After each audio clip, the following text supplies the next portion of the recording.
nací en un hogar de clase media, el típico hogar católico con un Dios bombero, o sea, no había mucha fe ni mucha educación en el ambiente donde yo estaba. ¿Y cuál es la prueba de que Dios existe? Y siempre los empezaban a meter como en jaque. Eso me llevó a que pueda conocer varios amigos que ya estaban incursionando en el mundo de izquierda, que con la forma de pensar que yo tenía y con las preguntas que yo hacía, les parecía que yo podía ser un buen cuadro dentro de izquierda. Y dentro de las Naciones Unidas, básicamente es un enfrentamiento ante la iglesia, pero muy, muy socavado. Es decir, saben manejar muy bien los términos, porque saben que la única que les dice las cosas como son y que establecen marcos de verdad, que además los jóvenes los están pidiendo, es la iglesia. Ahí me da la bendición y me dice mi bastoncito: no me cansaré de rezar por ti en el cielo hasta que estemos juntos eternamente en el cielo en la cena del Cordero.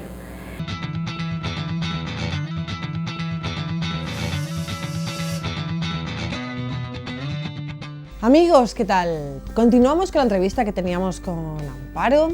Amparo, te habías quedado en que en ese año muere tu abuelo, ¿verdad? ¿Qué año es este? ¿Qué circunstancias se dieron en tu familia, en tu vida? Cuéntanos un poquito. El año 2004 marcó muchas cosas en nuestra vida como familia, como pareja, a mí personalmente en mi fe. Lo primero fue lo que les comenté, la evaluación que hubo en Santiago de Chile, en donde fue una decepción terrible, terrible, terrible. Yo tenía una hija mujer ya para esa época, una nena de 4 años, y veíamos cómo a niñas de 12, 13 años les enseñaban a poner preservativo con la boca, y lo hacían como un festival de evaluación de los proyectos de salud sexual reproductiva. Y claro, mi marido lo primero que dijo fue: yo no le veo haciendo eso a mi hija. O sea, y si le veo haciendo, pero es que la mato, ¿no? O sea, ese fue el término que usó. Y eso a mí me cuestionó, pero dijo: ¿cómo es que yo lo que no quiero para mi hija lo difundo para otras chicas? Entonces, ahí fue un gran rompimiento y un descubrir todo este negociado, todos estos intereses económicos que habían detrás de la ONU. Luego, con mucho dolor y mucha vergüenza, debo reconocer que participé de un aborto. Entré a una clínica abortiva con una amiga, la llevé, siempre había difundido el aborto, había trabajado a favor del aborto, había mandado a muchas chicas a abortar, pero nunca en mi vida había entrado a un abortuario, ni había visto cómo era un aborto así cara a cara, nunca. Hasta cuando ella me pide entrar con ella, acompañarla y ver por primera vez todo lo que a una mujer le sucede en el aborto. Toda la cantidad de aparatos que te entran en tu cuerpo, la cantidad de sangre que sale el momento que el bebé es asesinado, los restos del bebé, como tú ves que lo que cae en un frasco de cristal son pellejitos humanos, o sea, no ves ni coágulos, no, o sea, realmente ves pellejos y restos humanos.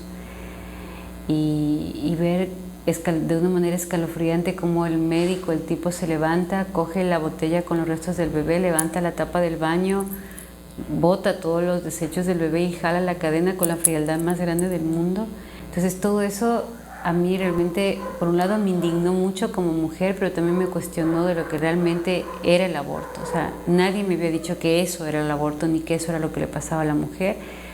Luego de eso mi amiga comenzó a vivir el síndrome posaborto, que en esa época no sabía qué era ni lo que le pasaba. Comenzó a llorar el bebé, comenzó en estados de depresión, comenzó a fumar marihuana, ha entrado y salido de más de 5 veces de centros de limpieza y rehabilitación, porque ella es ya ahora narcodependiente. O sea, un montón de situaciones que en ese tiempo yo no entendía lo que le pasaba. Y ahí fue cuando fui analizando y dándome cuenta que efectivamente, o sea, ninguna mujer va feliz a abortar, todas saben lo que van a abortar un bebé. Ninguna mujer lo que realmente quiere es abortar, sino ayuda, o sea, quiere solucionar un problema que le está agobiando. Y finalmente que, si bien el momento ese no te desembarazas, sino que matas un bebé, vas a seguir siendo mamá de ese bebé muerto toda tu vida, porque mi amiga jamás se olvidó de su bebé, yo tampoco me puedo olvidar del bebé. Claro, cuando yo vi esta imagen del bebé del tamaño del que mi amiga abortó, cuando vi todo lo que ella vivió, o sea, para mí fue, o sea, ¿de qué derechos de la mujer estamos hablando, ¿no? Fue un fuerte cuestionamiento. Dejé el proyecto de salud sexual reproductiva y pasé a trabajar en un proyecto de medio ambiente. Mientras estaba trabajando en este proyecto de medio ambiente, Habíamos ido a defender un terreno, unas tierras de bosque primitivo que estaban a punto de ser derrocadas. Nos habíamos amarrado algunas en los árboles, otros estábamos haciendo un poco de arenga para que la gente se levante, la gente dueña de la tierra. Y en eso hubo un pequeño enfrentamiento con el ejército y yo caí herida. Algo que no les comentaba es que el momento que se da este hecho, yo había peleado con una señora que se puso a rezar. Comenzó a rezar el Dios te salve María y para mí era lo más terrible que me podía pasar, que alguien se ponga a rezar al lado mío, era lo más humillante, vergonzoso que me podía pasar. Y en un momento determinado ella saca una imagen de la Virgen, la pone así y yo lo que hago es sacar la imagen, la destrozo y le boto en la cara, le empujo al piso y empiezo a gritar, ¿dónde está Dios? ¿Dónde? Preséntenmelo, denme su número telefónico, denme su dirección, no se dejen engañar, esto es una mentira. Es una mentira que cargan ustedes por 500 años. Es la cruz que carga América Latina por 500 años. Lo único que tienen es este pedazo de tierra que hay que defenderlo con la vida. Y vuelvo a repetir en voz alta, ¿dónde está Dios? Y a los pocos segundos de eso fue cuando caí herida. Una herida realmente que no era tan significante como lo que viví ese momento, porque sentí que me estaba muriendo y realmente era una herida muy pequeña, pero sangraba muchísimo. No me podía levantar, sentía que me había atravesado algo de la cabeza a los pies, perdí el conocimiento y mientras perdí el conocimiento tuve una experiencia mística con la Virgen María, algo que marcó mi alma, marcó mi vida, porque solamente de una manera espiritual lo puedes vivir, porque lo primero que cuando yo la vi, yo me acuerdo que lo primero que era en mi corazón explotaba, yo digo, si es que lo hubiera visto de manera así humana, en carne viva, o sea, yo creo que hubiera explotado porque era impresionante ver su rostro, ver su cara, un adolescente de entre 16 y 17 años con un perfil delgado, con una mirada tan profunda y dulce pero tan seria a la vez. Y lo primero que ella me dijo fue, mi pequeña, yo te amo. Y el momento en que me dice eso, yo totalmente así desesperada le digo, ¿por qué me dejaste? Y ella me dice, yo nunca te he dejado. Tú soltaste mi mano, pero yo caminé junto a ti todos los días de tu vida. Entonces, inmediatamente comencé a ver una serie de imágenes que venían una tras de otra. Todo lo que viví no fue secuencial. Todo era una imagen tras otra, pero las puedo diferenciar a todas. Y ahí comienzo a mirar cada uno de mis pecados. Pero una de las imágenes que más me impresionó fue ver a mi abuelo, mucho más joven de lo que él falleció, con un traje blanco a los pies de la Virgen rezando como si fuera un niño. Eso me confirmó que él nunca había dejado de rezar, que su promesa de rezar por su bastoncito estaba ahí cumpliéndose y que la Virgen ante un hijo jamás dice que no. Y estaba tan podrida mi alma, estaba tan oscura mi alma. Luego comencé a mirar en esos mismos instantes todo, absolutamente todos mis pecados, pero no los miro en mí, sino los comienzo a mirar en el cuerpo de Cristo, totalmente crucificado, flagelado, y yo veo cómo con todo el odio del mundo le empiezo a escupir en la cara cada vez que yo veía la cara del sacerdote al que le metíamos mujeres, al que le hacíamos salir de su fe, al que le decíamos que tiene que tener esposa, hijos, como yo le escupía a Cristo en la cara, le escupía, le abofeteaba. Cuando hablaba en contra del Santo Padre y me burlaba de él, cómo coronaba con un odio terrible la cabeza de nuestro Señor, como cuando llevaba a los chicos a pecar, al adulterio, a la promiscuidad, latigaba al Señor y le sacaba pedazos. O sea, yo veía los pedazos que salían del cuerpo de Cristo, como cuando caminaba hacia el pecado, yo mismo le iba crucificando, ¿no? Y me dolió tanto y sentía tanta ira y tanto odio conmigo mismo que en vez de acercarme y abrazarlo y cogerlo, que era lo que en un momento dado quería, lo que hice fue despreciarme, odiarme y alejarme. No quería que él me vea, no quería que él me toque. Me sentí sucia, sentí asco de mí misma. Comencé a mirar como si fuera un ente podrido, totalmente podrido. Me veía con gusanos, apestaba, peor que una cloaca. Y comencé a irme para atrás y tenía odio, me comencé a rasguñar la cara, empecé a despojarme así, sentía iras de mí mismo, de por qué había hecho todo eso. Y entonces empiezo a caer en un hueco profundo y muy, muy, muy frío. y comienzo a tener miedo de que ella, porque además sabía que nunca más iba a salir de ahí.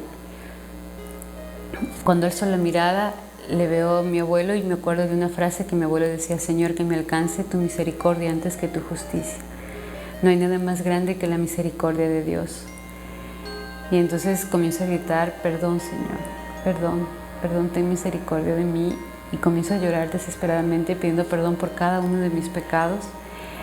Y en un momento determinado siento como que algo me cae desde la cabeza a los pies y sentía una frescura.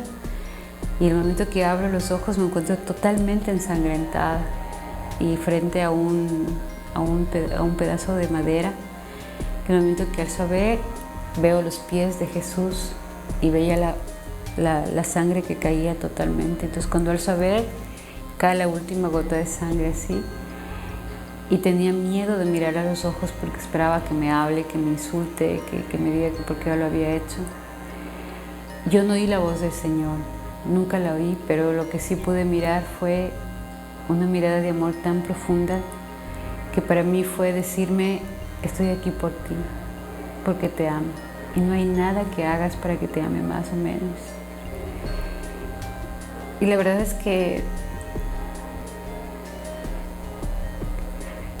me sentí tan pequeña pero tan amada que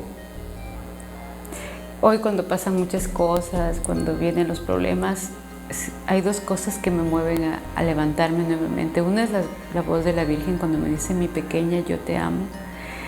Y la otra es esa mirada: aquí estoy por ti. Y si lo tengo que volver a hacer, lo voy a hacer. Pero aquí estoy porque te amo. Y yo creo que nunca me imaginé cuando lo veía con otra gente. Era él y yo, nadie más, solo los dos. Y aprendí ahí que esa es la relación con él, es una relación única. O sea, él no está, o sea, está por todos, pero era mío, solo mío, y es mío, solo mío. Y así es como lo veo, y así es como lo siento. Mío, totalmente mío. Amparo, sabemos que tuviste una experiencia muy bonita con la Virgen. Algo relacionado con una bandera, ¿nos lo podrías contar a pesar de esta emoción que nos tiene a todos? ¿Nos lo intentas contar? Al finalizar bueno, después de eso hay como un último espacio de diálogo con la Virgen y ella me entrega una bandera pequeñita y me dice: deja la bandera de los hombres y toma la bandera de mi hijo. Ella te llevará de regreso a la casa del Padre. Y claro, yo me veo ese momento en la calle con la bandera de los homosexuales, la bandera del aborto, la bandera de la izquierda, la bandera de los jóvenes, la bandera de los niños, pero así una imagen donde estoy con todas las banderas del mundo y me dice: deja la bandera de los hombres, ¿no? Y el momento que me entrega, yo la veo, era un pañuelito con el Sagrado Corazón de Jesús en el centro, ¿no? Y claro, luego de eso, bueno, se da una serie de otros diálogos, me dice a dónde tengo que ir, con qué sacerdote tengo que hablar, qué es lo que tengo que hacer. Y cuando yo despierto, se da un poco todo el proceso del milagro. Es cuando yo despierto, la herida estaba totalmente sanada, no había ninguna herida. Y luego mi marido lo que me dice es que tenía un rostro, pero que nunca en la vida lo había tenido, que me cambió totalmente el rostro. Y cuando fui a buscar al sacerdote en la casa que ella me había dicho, mi marido me decía que estaba loca, que era mentira, que no iba a pasar nada. En el momento que timbré, el sacerdote salió. Y en el momento que le dije: Padre, la Virgen me manda, el sacerdote se arrodilla y dice: bendito sea Dios, porque había una hija perdida y hoy ha vuelto a casa.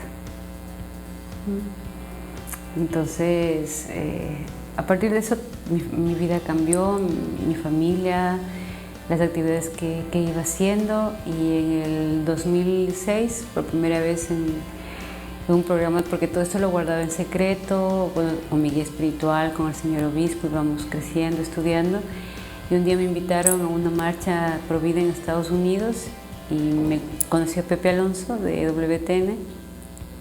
Él conoce mi caso y me pide hacer una entrevista, a lo que yo dije: no, a menos que mi guía espiritual lo autorice. Pues efectivamente lo autorizó. Y por primera vez di mi testimonio en vivo y fue la primera vez que pude decir lo que había vivido con la Virgen María y ahí empezó este apostolado Pro Vida. Vamos a ver, ¿y cómo reacciona tu familia de trabajar para la ONU, para la izquierda y ahora de repente trabajar para Dios? ¿Cómo reacciona? ¿Qué piensan? ¿Qué dice tu marido? Bueno, la verdad es que no es fácil. Primero, porque mi esposo pensaba que estaba loca, que lo que había vivido me conmocionó tanto que ya tenía que ir a un psiquiatra. Gracias a Dios, uno de los especialistas que me atendió le dijo a mi marido, mira, yo no soy católica ni creo en Dios, pero lo que ella está diciendo realmente es muy profundo, o sea, no es algo que lo puede decir una persona que tiene un problema psiquiátrico, sino que realmente algo pasó en ella que ha cambiado su vida. Pero hemos ido aprendiendo que el amor de Dios basta, y cuando tú te vas entregando al amor de Dios, vas también conociendo gente que Dios te pone en el camino y con la que vas creciendo, con la que vas aprendiendo y con la que te vas relacionando. Y también Dios se encarga del corazón de tu familia. Entonces, yo me acuerdo que para Javier, mi marido, al principio era tan complicado entender todo esto, pero la oración, o sea, un día nosotros rezábamos, y bueno, rezamos todavía, pero sobre todo los miércoles a las 6 de la tarde había gente que iba a casa para hacer el rosario. Entonces yo me acuerdo que ese miércoles estábamos y mi hija pequeña tendría unos 7, 8 años, sentadita, arrodillada frente a la Virgen María con las manitos así rezando el rosario. Justo llegó mi esposo, tratábamos siempre de que cuando él llegue ya haber terminado el rosario, pero no sé por qué razón ese día no terminamos temprano. Y mi marido dice que cuando abrió la puerta, realmente para él fue como un ángel, porque, ¿no? O sea, verle a su hija arrodillada con tanto amor rezando el rosario, que fue como para él ya lo último que le faltaba, ¿no? O sea, lo que él hizo fue arrodillarse, le abrazó a Doménica y nos quedó viendo, le quedó viendo a la Virgen y le dijo, me rindo. O sea, si esto es el amor de Dios, yo también lo quiero vivir, lo quiero comprobar y si esta es la felicidad, pues quiero vivirla con ustedes. Y bueno, a partir de eso ha empezado poco a poco, se ha ido metiendo, incorporando. Para mis papás ha sido más complicado todavía, ¿no? Mi papá me molesta, siempre me dice que cuando el mundo va de derechas yo voy de izquierdas y cuando el mundo va de izquierdas yo voy de derechas. Pero el amor de Dios hace que ellos como que se vayan contagiando al verles a mis hijos. Al principio se les burlaban, hacían mofa de que ellos comulgaban, de que iban a misa. Pero al ver que ellos siguen persistentes y que son niños normales, o sea, que no es que han dejado o se han apartado del mundo, sino que van, salen, están con ellos, salen con amigos, pero que ellos no dejan su comunión, van una vez a la semana a sus grupos de oración. Entonces como que mi papá se da cuenta que no les está haciendo daño, sino que más bien les está haciendo mucho bien. Entonces mis papás van ahora todos los domingos a misa. Mi mamá ha empezado su proceso de conversión también, comulga casi todos los días, va a misa, reza el rosario. Mi hermano que me sigue a mí hizo un retiro ya hace poco, o sea, es como que el amor de Dios es contagioso, ¿no? Entonces empieza la gente también a querer esa dicha que tú tienes, porque finalmente los problemas están. A nosotros nos botaron del trabajo, nos embargaron los bienes, nos quitaron absolutamente todo. Pero a pesar de esos problemas, tú tienes la esperanza de que Dios no te va a faltar nada. Y efectivamente Dios no nos ha hecho faltar nada. No tenemos riquezas como cuando trabajaba en la ONU, pero tampoco nos sentimos bien con el amor de Dios y sabemos que Dios nos da lo que necesitamos en su justa medida y con todo el amor del mundo. Entonces hay muchas cosas que hay que ir solucionando, porque la conversión no es una magia que hoy soy ateo y mañana soy católico. Hay que ir creciendo, hay que ir conociendo, hay que ir despojándose de muchas cosas de tu vida pasada, pero también con tiempo y la esperanza y la fe de que Dios está ahí, que no te va a faltar. ¿Cómo es tu relación, por ejemplo, con la Eucaristía? Bueno, con Jesús yo siempre lo miro como eso, o sea, como algo tan de mí y a la vez tan esperado. O sea, siempre es como ese anhelo de decir, bueno, algún día yo sé que voy a estar siempre con Él. O sea, siempre esa idea de eternamente en la cena del Cordero. O sea, siempre espero el día en que parta de este mundo y decir, Señor, aquí estoy. Y claro, cuando me levanto pienso en qué puedo hacer para poder seguir ganando el cielo, ¿no? Y eso es, o sea, es esa esperanza de saber que ahí voy a estar feliz, voy a estar bien, no me va a faltar nada, es la felicidad eterna, es el amor eterno, es el estar con Él permanentemente, es el mirarlo y de una otra manera trato de mirarlo en la Eucaristía, en la adoración al Santísimo, pero también cuando tengo posibilidad de alguna vez verle al Papa o estar junto a Él, dices, bueno, un pedacito de cielo, ¿no? Y robarme un pedacito de cielo. Vamos a ver, y después de esta conversión, después de trabajar en la ONU, ¿ahora a qué te dedicas? Bueno, ese es el buen humor del Señor. Pasé de pro aborto a pro vida. Yo nunca pensé estar en este apostolado, la verdad. Yo me decía, bueno, me voy a dedicar a la oración, a algún grupo de oración o algo. Hubo un tema de la pastilla de emergencia. Yo tenía unos documentos de la ONU que comprobaban que efectivamente la pastilla de emergencia era abortiva, que yo los manejaba, yo los tenía. Fui a entregarlos al Tribunal de Garantías Constitucionales y obviamente eso hizo que yo nunca más pueda ser contratada en ninguna organización de la ONU, pero que también como que siente en mí ese deseo de que algo tengo que hacer por todas las muertes que yo ocasioné. Una de las cosas que yo vi al momento que tuve la experiencia mística fue el momento del aborto del hijo de mi amiga, ¿no? O sea, yo lo que vi oí un grito estremecedor, pero sí tan doloroso y tan profundo y tan agudo, que atravesó el corazón del Señor y yo vi la cara de dolor del Señor y cuando miré era el grito de este bebé abortado. Entonces, el momento que hice esto de la pastilla sentí como que en algo reparaba el daño que había hecho y comencé a trabajar ayudando a mujeres en las puertas de los abortuarios, ayudando a parejas que estábamos usando anticonceptivos para que aprendan a estar abiertos a la vida y que si había situaciones muy complicadas puedan inclusive tener la alternativa del reconocimiento natural de la fertilidad. Amparo, yo me estoy preguntando ahora mismo, nos estamos preguntando todos, ¿habrás recibido alguna amenaza, ¿no?, por este tipo de trabajo que estás llevando a cabo ahora? Quizás has cambiado de casa o... Sí, muchas. Me he cambiado 19 veces de casa. Entonces, claro, en medio de todo esto hay que también ir como bregando con todo ese tipo de situaciones. Y si algo estás segura es que no va a pasar nada en tu vida que Dios no quiera que pase. Entonces dices, bueno, Señor, aquí es donde tengo que poner la fe, tengo que poner las ganas, porque si Dios fue capaz en medio de mi pecado y de todo lo que yo había hecho, decirme que me amaba, ¿cómo yo puedo callar tanto amor? O sea, es imposible si Dios mismo, a pesar de todo lo que yo había hecho, porque es algo que tú dices, o sea, Señor, ¿cuánto te ofendí? O sea, ¿cuánto mal hice? O sea, ¿cuántos niños murieron por mi culpa? ¿Cuántos jóvenes enfermos? Y a pesar de todo eso, no te importó nada y me miraste y me amaste y me llamaste. ¿Cómo puedes callar? O sea,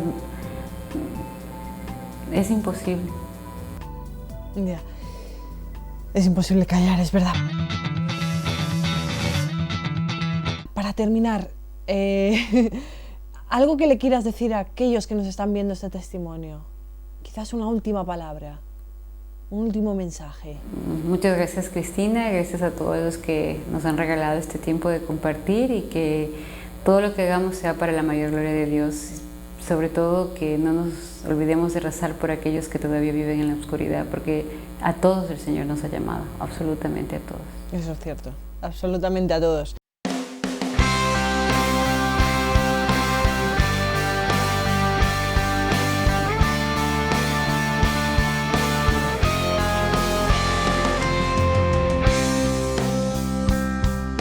Amigos, no hay excepción tampoco para gritar, ¿vale? No hay que estar callado, no hay que estar en silencio.